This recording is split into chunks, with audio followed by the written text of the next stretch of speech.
माझ्या सासऱ्याचं वय झालं होतं तरीही तो माझ्याकडे पाहून नेहमीच हसत असायचा. मला काही समजलं नाही. माझा नवरा त्यावेळेला नुकताच वारला होता. मी आता काय करू? माझे आई वडील सुद्धा मला माहेरी नेत नव्हते, म्हणून मी सासरी राहून माझं जीवन कटत होते. एके दिवशी रात्री माझ्या सासऱ्याने माझ्यासोबत माझं नवीनच लग्न झालं होतं. माझा नवरा मला खूप जीव लावत होता. माझा नवरा त्याच्या जीवाच्या पलीकडे माझी काळजी घेत होता. मला कधी कोणत्या गोष्टीला त्यांनी नाही म्हटलं नाही. मलाही तो खूप आवडत होता, कारण लग्नाच्या आधी सुद्धा आम्ही एकमेकांना बघितलं होतं आणि एकमेकांना भेटत सुद्धा होतो. आमच्या लग्नाला सगळ्यांचाच विरोध होता, पण आम्ही सगळ्यांचा विरोध पत्करला होता. माहेरी माझी सावत्र आई होती. वडील मला जसे पाहिजे तसे जीव सुद्धा लावत नव्हते. तिच्या मुलांमध्ये आणि माझ्यामध्ये जमीन आसमानाचा ते फरक करत होते. ती तिच्या मुलांना सगळ्या काही गोष्टी पुरवत होती, देत होती, करून देत होती, पण मला तिने एक प्रेमाने शब्द सुद्धा बोलला नव्हता. प्रेम काय असतं हे मला अजिबात माहिती नाही. वडील हे पूर्ण सावत्र आईचंच ऐकत होते. माझ्याशी कधी प्रेमाने ते नीट बोलले सुद्धा नाही. मला काय हवं आहे नको आहे ते सुद्धा माझ्या वडिलांनी बघितलं नाही. 6वी पासून ते 10वी पर्यंत मी एकच ड्रेस घालत होते, तोही फाटका. कोणी कपडे दिलेले मी घातलेले असायचे त्याच्यात सुद्धा माझ्या सावत्र आईचं पोट दुखत असायचं. ती नेहमीच माझ्या वडिलांना बोलत होती, तिला लोक कसे कपडे देतात आणि माझ्या मुलांना कोणी कपडे देत नाही. तसेच माझे वडील गरीबच होते, तेही काही श्रीमंत नव्हते. तरी पण मुलीला फाटके कपडे घालण्याची वेळ आली होती. पण सावत्र आईला थोडी सुद्धा लाज वाटली नाही किंवा वडिलांना सुद्धा शरम आली नाही. एवढी मोठी मुलगी आता फाटके कपडे घालून गावामध्ये फिरत आहे. लहान होती तोपर्यंत मला काहीच वाटलं नाही, पण मोठी झाल्यानंतर मला या गोष्टीची लाज वाटू लागली होती. मी दिसायला खूप सुंदर होते आणि छान होते. गावातली मुलं आधी माझ्यावरती मरतच असायची, पण मी त्यांच्याकडे कधी लक्ष दिलेच नाही. हे एकच निर्णय मी नीट घेतला होता, नीट राहायचं, व्यवस्थित शिक्षण करायचं आणि पुन्हा लग्न करून इथून जायचं. माझी सावत्र आई त्या गोष्टीसाठी सुद्धा आडवी येत होती. मुलीचं लग्न करणार व माझ्या मुलांना पैसे सुद्धा राहणार नाही. तिच्या एकटीसाठी तुम्ही आता जमीन जागा विकायला निघालेत का? माझे वडील तिचे पदोपदी एक एक शब्द सुद्धा ऐकत असायचे. माझे वडील म्हणाले, जेही स्थळ आले त्यांना ते स्पष्टपणे बोलून दाखवायचे. तुम्ही तिच्यासोबत लग्न करा आणि तुम्हाला जसं पाहिजे तसं तिला ठेवत जा. मला खूप दुःख व्हायचं. माझी जर आई असती अशी ती बोलली नसती, पण आजची ती वागली सुद्धा नसती. खूप मनाला दुःख व्हायचं, पण मी कोणापुढे बोलवून दाखवू हे सुद्धा मला समजलं नाही. गावातल्या लोकांना सगळ्यांना कळत होतं, पण शेवटी लोक ते लोकच असतात. आपल्या मदतीला कोणी धावून येऊ शकत नाही. कोणी दयामाया आली आणि धावून आले तरी माझी सावत्र आई त्यांना लगेच बोलवून जायची. तुम्हाला काय गरज आहे? आमच्या घराचा मॅटर आहे, आम्ही तो बघू, आमच्यामध्ये पडायचं नाही, अशी ती बोलल्यानंतर येणारा माणूस सुद्धा कधीच बोलायला सुद्धा येत नव्हता. कधी ती मला शिवीगाळ केल्याशिवाय घाणघाण बोलत असायची, तरीही मी तिला एक शब्दाने कधी दुखवलं नाही. पण तिला माझ्याविषयी काय प्रॉब्लेम होता हा आतापर्यंत मला समजलाच नाही, कारण मी तिची सावत्र मुलगी होते. तिने माझा खूप राग करायची. आमच्या शेजारच्या काकू मला ह्या मुलाबरोबर बोलताना बघितलं सुद्धा होतं. ते आमच्या घरी जाऊन काकूनीच सांगितलं. माझ्या वडिलांना तर खूपच राग आला होता, पण माझी सावत्र आई म्हणाली, अहो जाऊ द्या ना, आपल्याला काय करायचं आहे, जाते पिढा तर जाऊ द्या. कारण तिने जर त्या मुलाबरोबर लग्न केलं तर तिचं लग्नाला लावून द्यायला लागणार नाही, नाहीतर आपल्याला तिचा लग्नाचा मोठाच करावा लागणार आणि खर्च सुद्धा उचलावा लागणार. आपल्याला खूप पैसा सुद्धा खर्च होईल. माझे वडील आधी माझ्या सावत्र आईच्या एक शब्द सुद्धा पुढे जात नव्हते. माझे वडील म्हणाले, ठीक आहे, तू म्हणतेस म्हणून, नाही तर मी इथे कोणत्याही भिकारीबरोबर तिचं लग्न लावून देईन, कारण मला माझी इज्जत खूपच प्यारी आहे. तिच्यामुळे माझी इज्जत गेली मला परवडणार नाही. माझे वडील सुद्धा माझ्या आईसारखेच माझा रागराग करत होते. त्या घरामध्ये माझं असं म्हणायला कोणीच नव्हतं. माझी बहीण तेवढी माझ्यासोबत नीट वागत होती आणि माझा भाऊ सुद्धा कधी कधी माझ्या सावत्र आईसारखेच वागत असायचे. माझी सावत्र बहीण जर माझ्या सावत्र आईने काही सांगितल्यानंतर ती सुद्धा तिच्यासारखीच वागत असायची. मी एकटी पडल्यासारखं मला वाटत होतं. कुठे उडून जाऊ आणि कोणाच्या घरामध्ये जाऊन राहू हेच काही कळत नव्हतं. कारण तिथे जरी गेलं तरी त्रास सहन करण्याची एक सीमा असते, ती आता माझी संपली होती.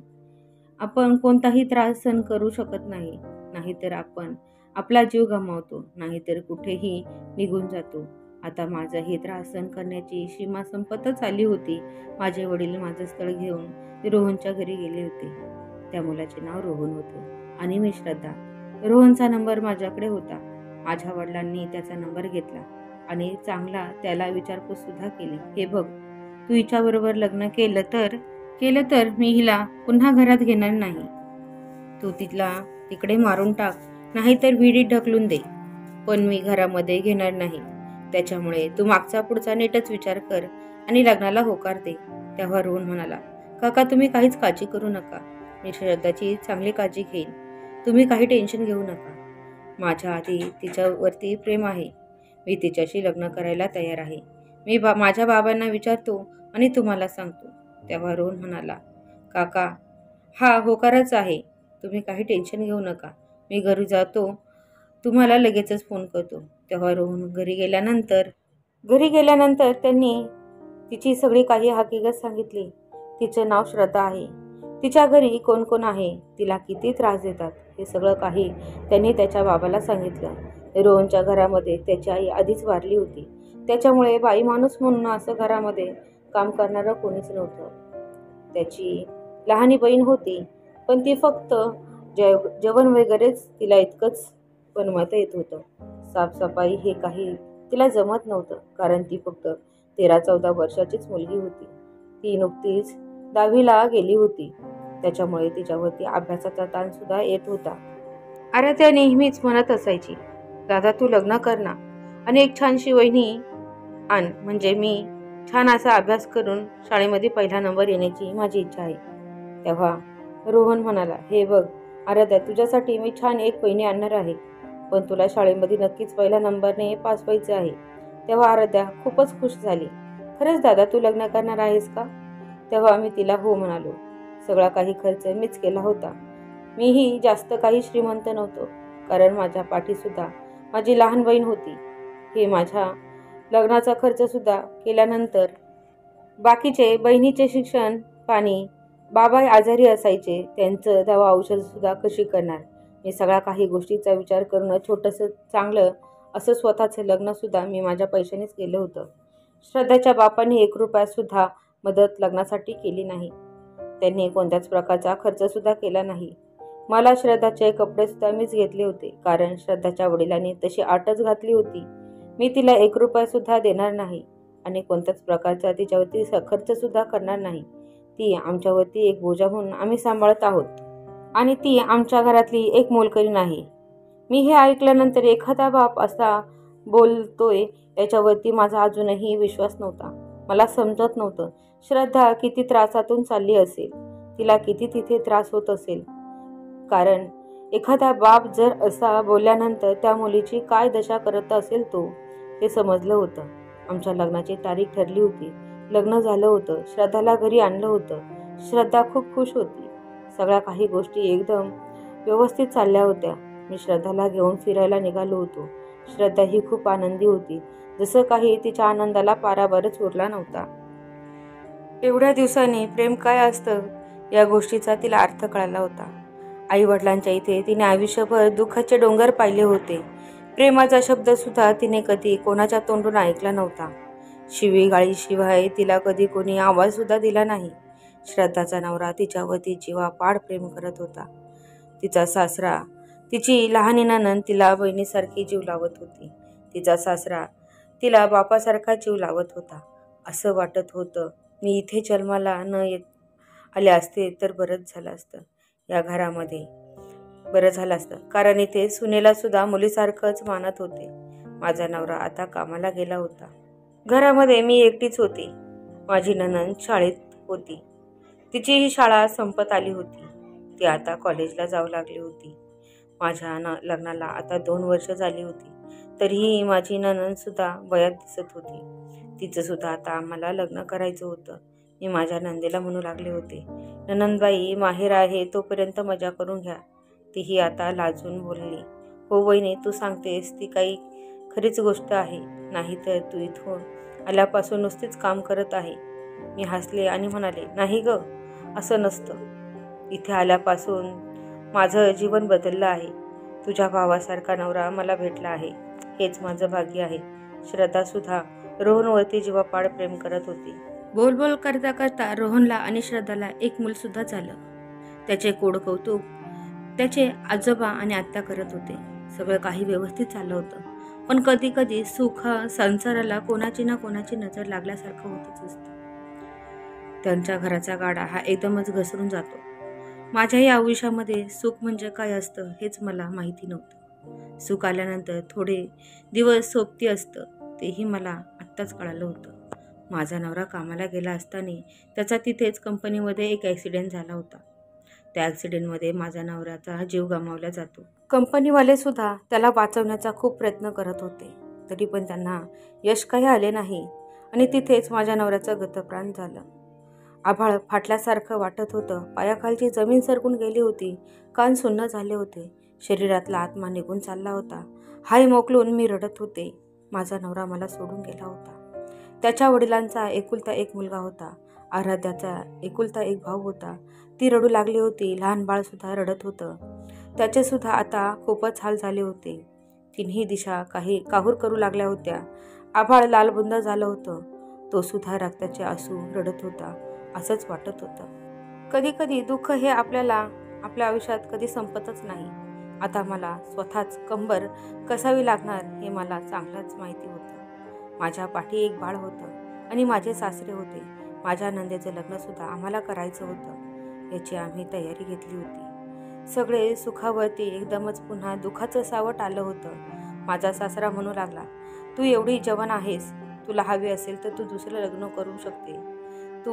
तू आमचा विचार करू नकोस. तेव्हा मी म्हणाले, बाबा, जेव्हा माझ्यावरती दुःखाची वेळ होती त्यावेळेस तुम्ही माझ्यासोबत होतात आणि मी आता तुम्हाला सोडून कुठेही जाणार नाही.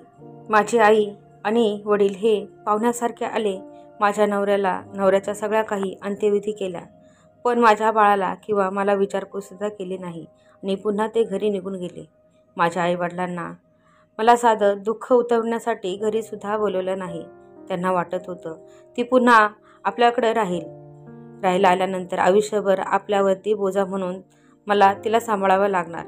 माझे सावत्राई दिसते तेवढी सोपी नव्हती. तसंच माझा बापही तिच्यासारखाच होता. दोघेही एकाच माळीचे मनाशी मी निर्णय घेतला होता. मला त्यांच्या दारामध्ये सुद्धा जायचं नाही. मी माझ्या मुलाला खूप मोठे बनवेल, त्याच्या वडिलांसारखं कर्तव्यवान.